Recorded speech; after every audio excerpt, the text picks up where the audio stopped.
भागवत सुनने का अधिकारी कौन? कौन? बैठे बैठे। हाँ, भागवत सुनने का अधिकारी वो जिसके अंदर से निंदा, चुगली, छल, कपट समाप्त हो जाए। देखो, हम भागवत सुने और भागवत सुनने के बाद भी हम निंदा और चुगली करें, भागवत सुनने के बाद भी हम छल और कपट करें, तो फिर भागवत सुनने का मतलब क्या है? भाई, भागवत सुनने का मतलब तो ये है कि जिसका हृदय पवित्र हो जाए, फिर दोबारा निंदा चुगली में उसको स्वाद ना मिले।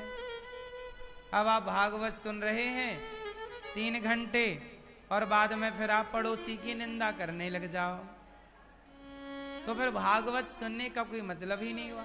फिर लोग क्या कहेंगे? वाह, देखो ये भागवत सुनने वाले लोग ऐसे हैं, देखो निंदा चुगली कर रहे हैं। इसलिए निंदा चुगली वो करें, गलत काम वो करें जो धर्म को नहीं जानते, जो धर्म से नहीं जुड़े। जो धर्म से जुड़े हैं, जो धर्म को जानते हैं, कम से कम वो तो गलत कामों से बचें। वो तो गलत कामों से बचे ना मेरी माँ। हमें गलत काम नहीं करने चाहिए। हम क्यों गलत काम करें? इसलिए अच्छे काम करो, सही काम करो। भागवत सुनने का अधिकारी वो जिसका मन साफ हो गया हो, ना काहू से दोस्ती, ना काहू से बैर। कबीरा खड़ा बाजार में, सबकी चाहे खैर। सबका भला हो, सर्वे भवन्तु सुखिनः, सब सुखी रहें। जिसकी ये भावना है सबका भला हो। हाँ मैया, भला कीजिए भला होगा, बुरा कीजिए बुरा होगा। बोलो हाँ, सही है। सजन रे झूठ मत बोलो, प्रभु के पास जाना है। सही है ना मेरी माँ?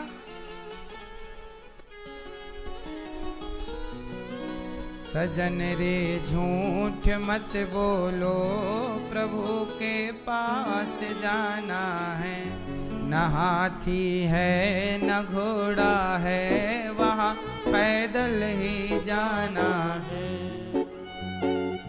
हाँ, भला कीजिए भला होगा, भला बोलो जय भला होगा, भला कीजिए भला होगा, भला कीजिए भला होगा, बुरा कीजिए बुरा होगा, बुरा कीजिए बुरा होगा। वही लिख लिख कर क्या होगा, यही सब कुछ चुकाना है। वही लिख लिख के क्या होगा, यही सब कुछ चुकाना है।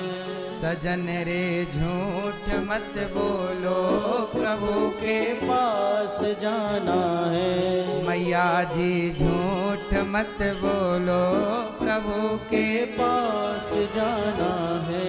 लड़कपन खेल में खोया, लड़कपन खेल में खोया, जवानी नींद भर सोया, जवानी नींद भर सोया।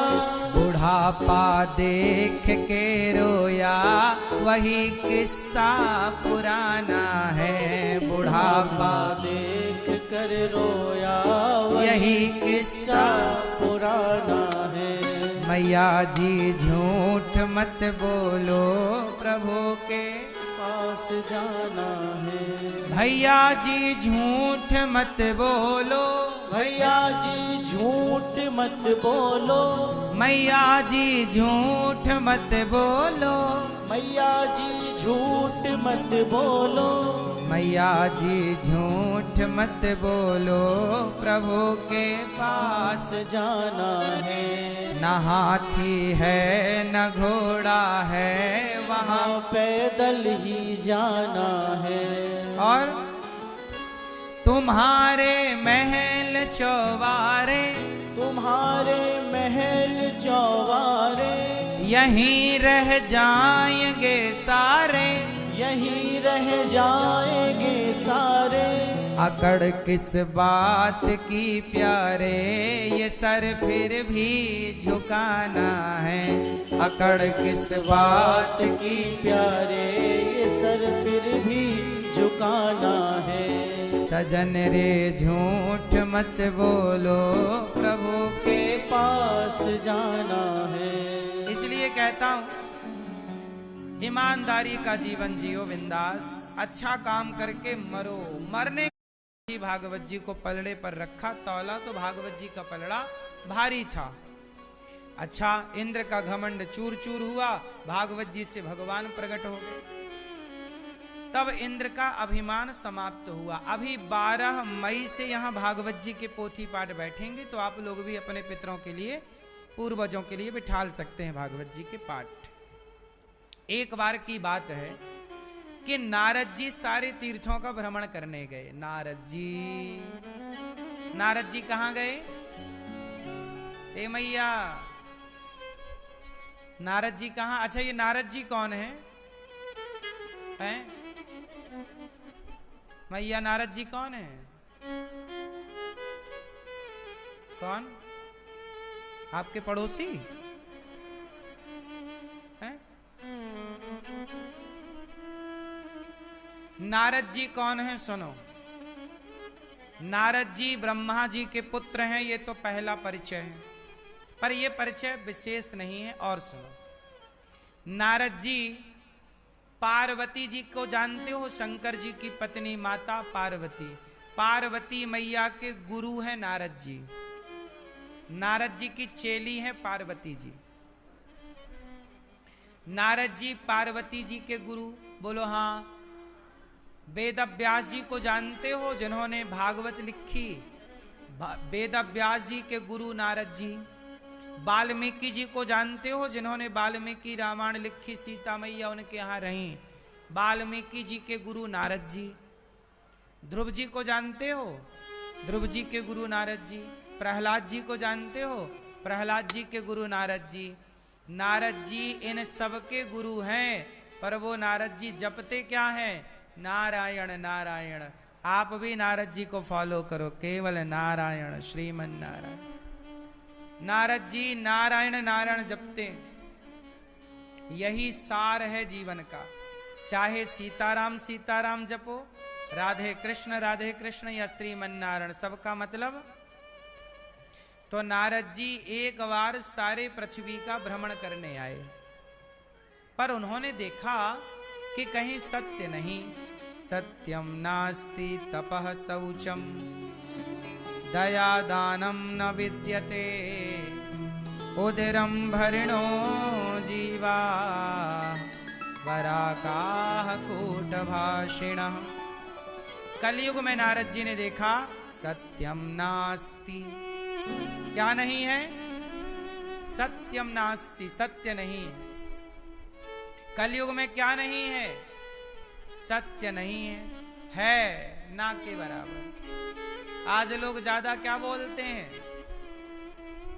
सजन रे झूठ मत बोलो।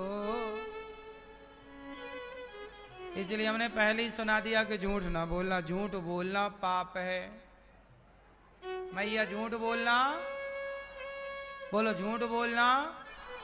नदी किनारे काली माता आएंगी और घींच काट के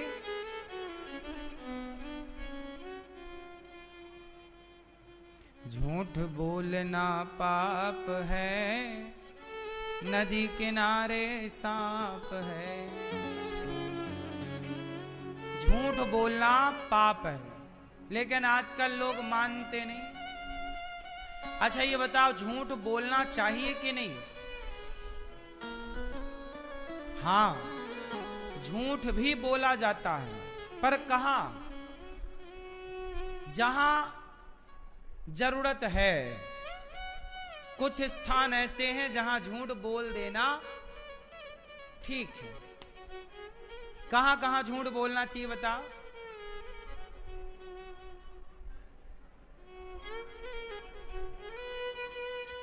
पीली मैया नीचे का तुम गड्ढा खोद दोगी देख देख के आंखों से।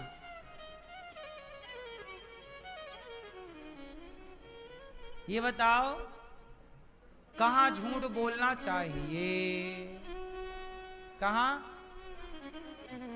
कहां कहां? जहां आपके झूठ बोल देने से गौ माता की रक्षा हो रही हो। कि आपके जैसे कसाई बोला गैया कहां है, आपको पता है कि वहां खड़ी है, बता दोगे तो वो काट डालेगा। तो आप बता सकते हैं कि गैया उस तरफ गई है, जबकि उस तरफ गई नहीं है, पर झूठ बोल देने से वो उस तरफ चला जाएगा और गैया बच जाएगी। बोलो हाँ। तो आपके झूठ बोल देने से गौ माता की रक्षा हो तो झूठ बोल देना चाहिए। आपके झूठ बोल देने से स्त्रीसु नर्म विवाहे चा वृत्यर्थे प्राण संकटे, आपके पूरे परिवार में प्राणों का संकट है, आपके पूरे परिवार की जान जा रही है। और यदि आपका झूठ बोल देने से आपके परिवार की रक्षा हो रही है, प्राणों की, तो वहां झूठ बोल देना। आपके सारे धन की रक्षा हो रही है आपके झूठ बोलने से, आपका सारा धन चला जाएगा सच बोलने से। पर यदि आपके झूठ बोलने से आपका धन बच रहा है पूरा, थोड़ा मोड़ा के लिए नहीं, जब पूरी दाव पर लगा हो, तो वहां पर ये बात हम नहीं कह रहे हैं, शुक्राचार्य जी समझा रहे हैं राजा बलि को। ये वहां की बात है, जब शुक्राचार्य जी ज्ञान दे रहे हैं कि कहां कहां झूठ बोलने का विधान है। देखो झूठ बोलने के लिए भी धर्म का ज्ञान होना चाहिए। झूठ बोलना, देखो भगवान श्री कृष्ण ने भी झूठ बोला। बोलो हाँ। कहां बोला चलो बताओ? मैया कहां बोला गया था झूठ, बताओ। भगवान श्री कृष्ण ने भी एक बार कहां झूठ बोला? भीम भैया से कहा कि जाओ गुरु द्रोणाचार्य से कह दो कि अश्वत्थामा मारा गया। बोलो हाँ। अब सवाल ये खड़ा हुआ कि गीता सुनाने वाले कृष्ण ने, साक्षात भगवान नारायण ने झूठ का सहारा लिया। किसका सहारा लिया? जबकि वो झूठ नहीं था। वहां पर बात ये थी कि अश्वत्थामा नाम का हाथी मारा गया था। कौन मारा गया? लेकिन वो बात कही गई, अश्वत्थामा गुरु द्रोणाचार्य का बेटा था। क्या कौन था वो? गुरु द्रोणाचार्य का बेटा। तो भगवान ने कहा कि मारा गया अश्वत्थामा। तो धर्मराज युधिष्ठिर के पास गए गुरु द्रोणाचार्य, धर्मराज तुम बताओ कि अश्वत्थामा मारा गया कि नहीं, तुम सच बोलोगे। अब धर्मराज युधिष्ठिर धर्म संकट में पड़ गए। भगवान कृष्ण बोले बोल दो मारा गया। धर्मराज बोले नहीं बोलूंगा। तब भगवान बोले ले मैं अश्वत्थामा नाम के हाथी को मरवाता हूं। भीम ने मार दिया। बोले अब तो बोलोगे कि मर गया। तो बोल दिया अश्वत्थामा मारा गया, और धीरे से बोला नरोवा कुंजरोवा। तब तक भगवान ने शंख बजा दिया। गुरु द्रोणाचार्य को वो बात सुनाई नहीं पड़ी। नरोवा वो नर था कि कुंजर मतलब हाथी था, वो हमें कन्फर्म तुम करो। अश्वत्थामा तो मारा गया, पर नर था कि हाथी था, अब ये गुरुजी आप समझो। तब तक संग बच गया। अब सवाल खड़ा हुआ कि देखो ये तो छल तो हुआ है। बोलो हाँ। उसी समय गुरु द्रोणाचार्य ने अपना धनुष बाण छोड़ दिया और धृष्टद्युम्न ने आकर के गुरु द्रोणाचार्य का सिर काट दिया। उसी समय गुरु द्रोणाचार्य की हत्या हो गई। ये पूरा झूठ क्यों बुलवाया गया? ताकि गुरु द्रोणाचार्य जी की हत्या हो सके। अब सवाल खड़ा हुआ कि अधर्म का साथ क्यों लिया गया? भगवान झूठ का साथ लेते हैं, क्यों? अच्छा, आप लोग बताओ कि कृष्ण ने वहां झूठ का सहारा क्यों लिया? बोलो, उत्तर दो, उत्तर दो मेरी मां, मैया, ओ मेरी मां, ओ मैया हमारी देखो पता लगाने चल पड़ी कि क्यों सहारा लिया। मैं अभी आती हूं पता लगा के। ये बढ़िया मैया सीधा पता लगा के आएंगी। क्यों झूठ बोलना पड़ा मैया? बोलो, बोलो बेटा, क्यों? क्योंकि गुरु द्रोणाचार्य बेवजह निर्दोष प्रजा को मार रहे थे, सेना को। हजारों सैनिक मार दिए गुरु द्रोणाचार्य ने। किनको मार दिए? हजारों। गुरु द्रोणाचार्य बड़े पावरफुल थे ना।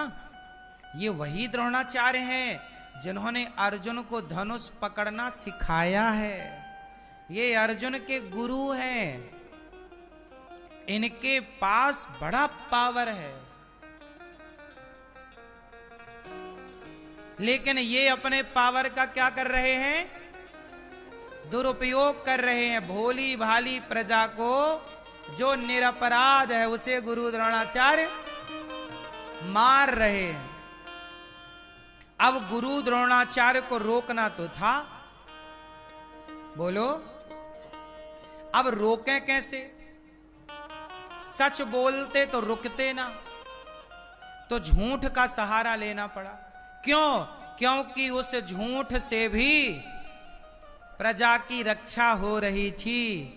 तो जहां किसी की रक्षा के लिए भगवान कृष्ण ने क्या कहा कि जमाने की रक्षा के लिए झूठ बोलना पड़े, तो आप झूठ बोल दीजिए, ये धर्म है।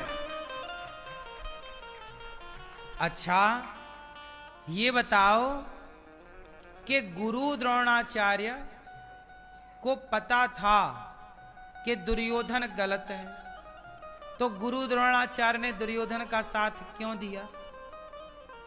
गुरु द्रोणाचार्य को पता था कि एक योद्धा से एक ही योद्धा युद्ध करेगा, तो अभिमन्यु के साथ सात सात महारथियों ने क्यों युद्ध किया? तब गुरु द्रोणाचार्य ने धर्म का साथ क्यों नहीं दिया? जब आप अधर्म करोगे तो आप भी अधर्म से जाओगे। आपने कब कब धर्म का आचरण किया? गुरु द्रोणाचार्य बैठे थे जब द्रौपदी की साड़ी खिंच रही थी। लेकिन गुरु द्रोणाचार्य की यहां एक बात अच्छी ये है, क्योंकि द्रौपदी जब सबको पुकार रही थी और जब गुरु द्रोणाचार्य की तरफ द्रौपदी ने देखा, तो गुरु द्रोणाचार्य ने उस महाभारत में, ये बात आपको पता है कि नहीं, मैं आज आपको बताऊं कि द्रौपदी पहले अर्जुन को बुलाई, भीम को, नकुल को, सहदेव, फिर धृतराष्ट्र की तरफ देखी, फिर पितामह भीष्म की तरफ। लेकिन जब द्रौपदी ने गुरु द्रोणाचार्य की तरफ देखा, तो गुरु द्रोणाचार्य ने इशारे से कहा, द्रौपदी हमारी तरफ मत देख बेटा। ऐसे इशारा किया, मतलब द्वारिकाधीश को बुलाओ। ये प्रेरणा गुरु द्रोणाचार्य ने दी। तब द्रौपदी ने बाद में समर्पण किया कृष्ण में। तो गुरु के मार्गदर्शन के बिना समर्पण नहीं होता। द्रौपदी ने गुरु से ये सीखा। तो गुरु द्रोणाचार्य ठीक है, पर निर्दोष पब्लिक को, जनता को, निर्दोष सेना को मारे डाल रहे हैं। इसलिए भगवान को यहां ये बोलना पड़ा कि अश्वत्थामा, क्योंकि जनता की, लोगों की रक्षा के लिए यदि झूठ बोलना पड़े तो वो झूठ झूठ नहीं है। बोलो हां। कोई अपने लिए थोड़ी झूठ बोला कृष्ण ने। गुरु द्रोणाचार्य वैसे भी साथी किसके थे? गलत लोगों के। कोई सही का साथ तो वो दे नहीं रहे थे। इसलिए यहां पर झूठ बोलना भी धर्म है। गैया की रक्षा के लिए, लोगों की, जनमानस की रक्षा के लिए झूठ बोलना क्या है? तो भगवान ये नीति जानते थे तो वहां पर झूठ का सहारा ले लिया। आपको पता है तो आप भी झूठ वहां बोलिए जहां जरूरत है। अपने स्वार्थ के लिए झूठ नहीं बोला गया कि मैंने अपने स्वार्थ के लिए झूठ बोला। क्यों मैया? अपने स्वार्थ के लिए झूठ बोला जाए वो पाप है, पर समाज के भले और रक्षा के लिए झूठ बोला जाए वो पुण्य है। तो नारद जी सारे तीर्थों में गए और वृंदावन आए तो यहां एक कन्या बैठी। कौन हो? मैं भक्ति हूं। क्यों? बोले महाराज मैं बड़ी परेशान हूं। तब भक्ति, ज्ञान, वैराग्य परेशान थे। तब नारद जी ने सनकादियों से कहा भागवत सुनवाओ। जब भागवत सुनाई गई तो भक्ति, ज्ञान, वैराग्य का दुख दूर हो गया। बोलिए भागवत भगवान की। अब यहां सनकादियों ने भागवत हरिद्वार में सुनाई। भागवत पापी सुने तो तर जाए, पुण्यात्मा सुने तो तर जाए। क्या जिसने जीवन भर पाप किया है ऐसा पापी भागवत से तरेगा? बोले हां। कैसा भी पापी हो वह भागवत सुन करके तर जाएगा। कोई पापी तरा? हां। एक गांव था। अब एक कहानी सुनो। तुंगभद्रा तटे पूर्वं भूतपत्यनमुत्तमम् यत्र वर्णः स्वधर्मेण सत्य सत्कर्म तत्परा। एक पंडित जी थे। उत्तमपुर गांव था। उस गांव में पंडित जी की पत्नी थी धुंधली देवी। आत्मदेव जी और धुंधली बड़े प्यार से रहा करते थे। दोनों में बड़ा प्रेम था। पर बेचारे गृहस्थ के घर ना संतान नहीं थी।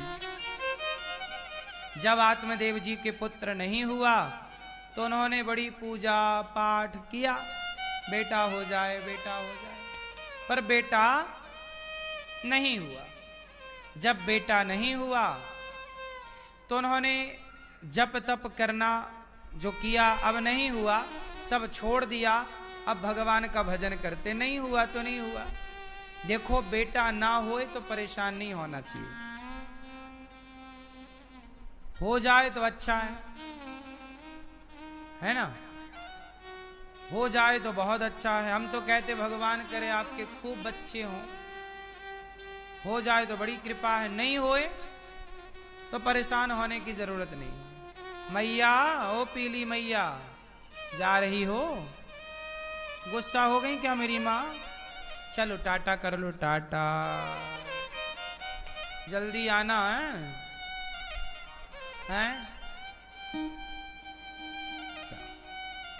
आत्मदेव जी को ना बेटा नहीं हुआ, बड़ी पूजा पाठ की, पर आप लोगों में से बहुत लोग ऐसे होते हैं जिनको बच्चा नहीं होता। बच्चा क्यों नहीं होता? हमने कई बार बताया है। बच्चे क्यों नहीं होते किसी किसी को? कहते हैं कि बच्चे तब होते हैं जब वो अपने माँ बाप का ऋण चुकाना चाहते हैं। आपके ऊपर ऋण है तो बच्चा आएगा आपका ऋण चुकाने।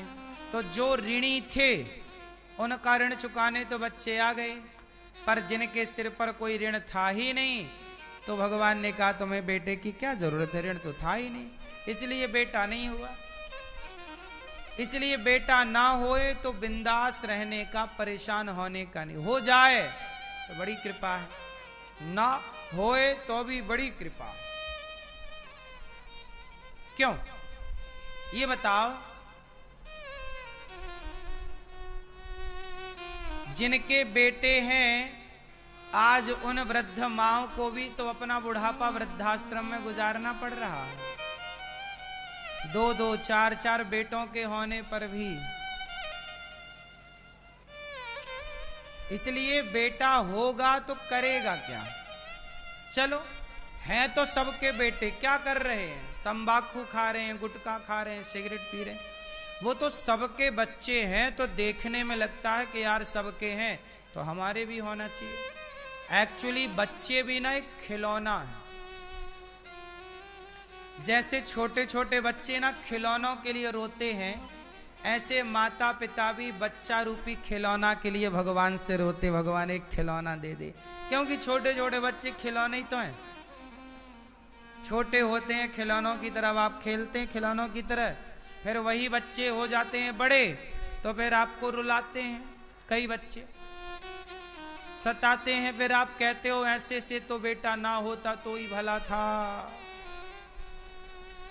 इसलिए ईश्वर ना दें तो समझ लेना कि इसमें भी कृपा है। क्योंकि जिनके बेटे हैं, आज बेटों वाले लोग भी परेशान हैं। बोलो हाँ कि ना? नहीं। इसलिए बेटा होए तो अच्छा, ना होए तो अच्छा। बेटा से कोई कल्याण नहीं होना। भक्ति करो, जीवन मिला है समर्पण करो। मीराबाई के कोई बेटा नहीं था, तो क्या मीराबाई का कल्याण नहीं हुआ होगा? लोग कहते हैं बच्चा नहीं होगा तो हमारी चिता में आग कौन लगाएगा। तो सुनो, गौरी गोपाल में एक वृद्ध माता की मृत्यु हो गई। हमने उसके बेटे को फोन लगाया कि भैया आपकी माँ अंतिम सांस ले रही हैं, आ जाओ। तो बोला हमारे पास टाइम नहीं है। फिर माता की हो गई मृत्यु, बोला कि अब तो मर गई, अब तो अंतिम दर्शन करने आ जाओ। बेटा माँ की अर्थी दे दो, माँ को अग्नि दे दो, चिता पर आग तो बेटा देता है, तुम आ जाओ। बोला हम नहीं आएंगे महाराज, हमारे लिए तो माँ पहले ही मर गई थी। देखो, तो बेटा पैदा किया था कि चिता पे आग लगाएगा, पर बेटा था पर आग लगाने भी तो नहीं आया। मरने के बाद ना आग लगाने आया, ना जीते जी गिलास भर पानी पिलाने को आया, ना रोटी देने को आया। अब बताओ बेटों का करोगे क्या? हम तो रोज ये घटनाएं देख रहे हैं मेरी माँ, तुम तो नहीं देखती हो, तुम्हें तो छोटा सा संसार दिखता है। हमने तो बहुत कुछ इस उम्र में देखा है ना। हमारा अनुभव शायद आप लोगों से ज्यादा है, आपकी उम्र हमसे ज्यादा है, आपका भी अपना अनुभव होगा, लेकिन हमने जो अनुभव जीवन का देखा और किया, उससे ज्यादा अनुभव मुझे नहीं लगता कि इस मामले में आप लोगों का होगा।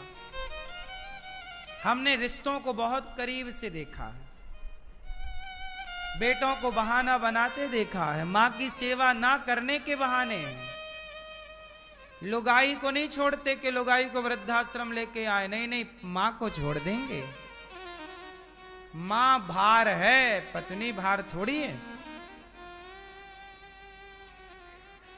फिर आजकल देखो मेरी माँ, रिश्ते भी ना अब बोझ से हो गए हैं।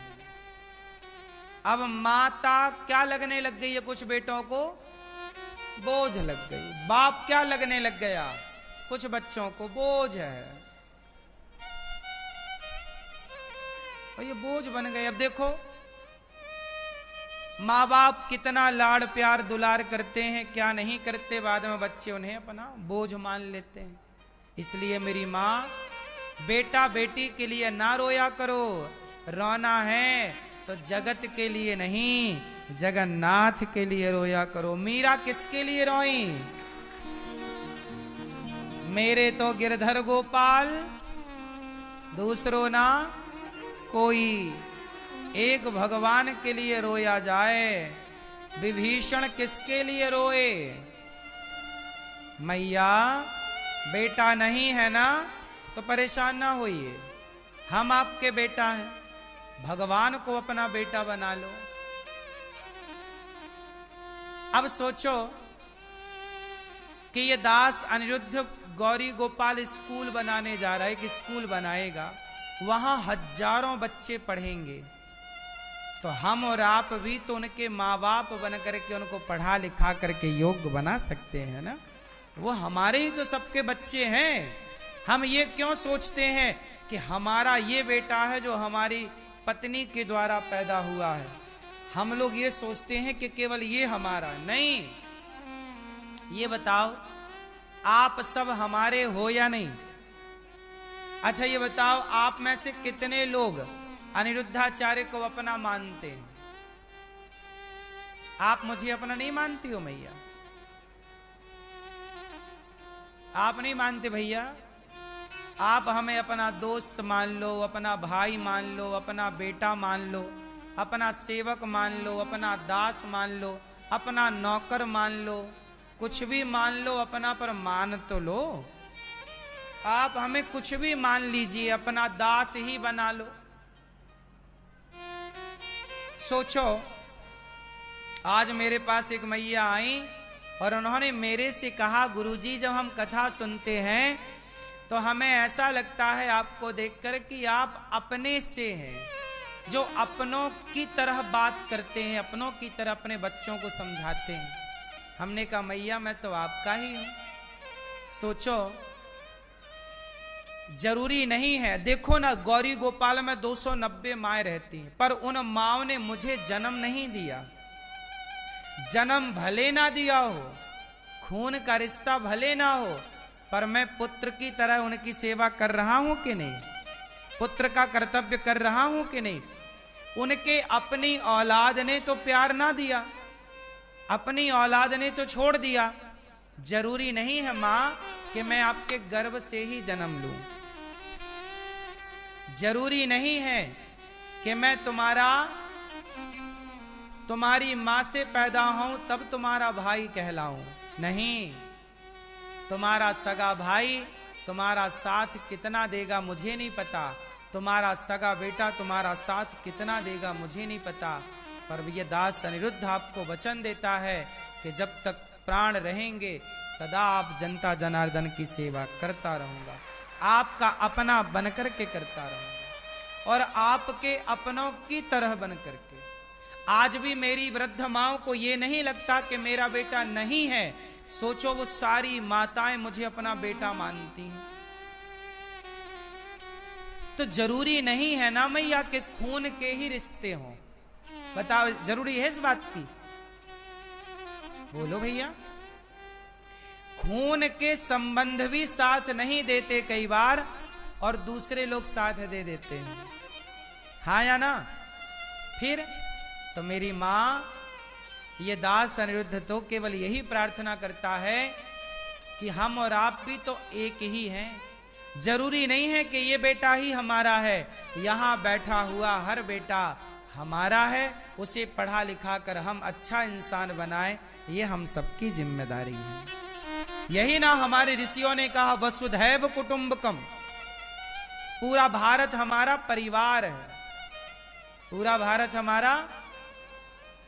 सारी माताएं मेरी माता हैं, सारी बहनें मेरी बहन हैं, सारी बच्चियां मेरी बच्ची हैं, सारे बच्चे मेरे बच्चे हैं, सारे लोग मेरे दोस्त हैं, बुजुर्ग मेरा पिता है। नहीं, इस भाव से देखा जाए तो आप सब हमारे अपने ही तो हैं। काश हम सब लोग एक दूसरे के प्रति अपना भाव रखते तो आज समाज में इतना ईर्ष्या द्वेष नफरत ना होती। आज नफरत क्यों है? क्योंकि व्यक्ति अपना नहीं समझ रहा है। औरों की तो छोड़ो मैया, आज अपने भी अपना नहीं मान रहे हैं। सगा भाई अपने भाई को धोखा देने पर तुला हुआ है आज कलयुग में। नहीं, सगा बेटा अपने मां बाप को धोखा दे रहा है।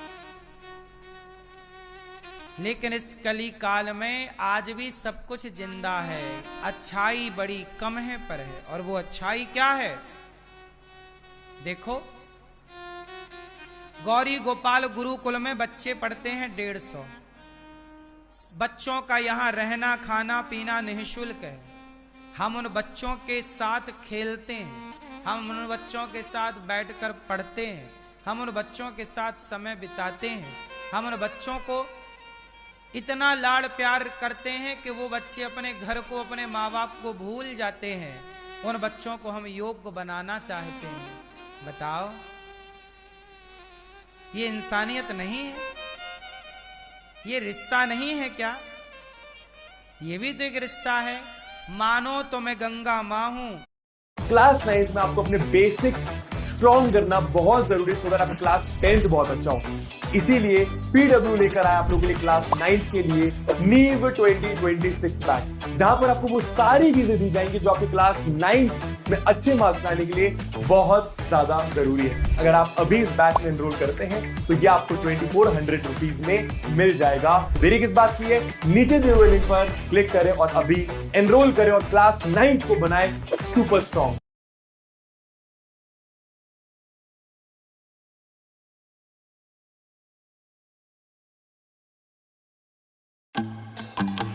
So, what's the plan for today? Boho sheet for my 11 a.m. coffee date. Got these on Amazon. Business lunch. Elevated classics with a vintage watch. Glam sequence for a girl's night out. So let's roll. Har pal a different you. Har pal on trend with Amazon. From global brands to indie brands. Amazon. Har pal fashionable. रिश्ता है, हम वापस दे आते थे। ये अपनापन था पहले। आजकल के जमाने में कोई किसी से आटा मांगे तो लोग मजाक, अरे उनके तो ऐसे देने आटा तक नहीं है, लोग मजाक उड़ाएंगे आपका। पहले आत्मीयता थी, पहले लोग एक दूसरे के सुख दुख में खड़े होते थे। हमारे गांव में किसी को कांटा लग जाए तो पूरा गांव का आदमी देखने आता था, भैया क्या हुआ, ज्यादा तो नहीं लगी? बोला हाँ। गांव में किसी को चोट लग जाती थी तो गांव भर के लोग देखने आते थे, ज्यादा चोट तो नहीं लगी। और आजकल बड़े बड़े शहरों में आदमी मर जाता है तो नीचे वाला ऊपर वाले को देखने नहीं जाता और ऊपर के फ्लोर वाला नीचे को देखने नहीं जाता कि मर गया। आज आत्मीयता रही कहां? आज इंसानियत कहां रही बताओ? आज आदमी मर जाता है। बड़े बड़े शहरों में 20 साल से आप रह रहे हो और आपको पता ही नहीं कि आपके बगल वाले घर में कौन रह रहा। ये शहरों की हालत है। बोलो हाँ। आज शहरों में ये नहीं पता कि बगल वाले में कौन रह रहा है। उसके घर में सुख दुख हो जाए तो बगल वाले को पता नहीं।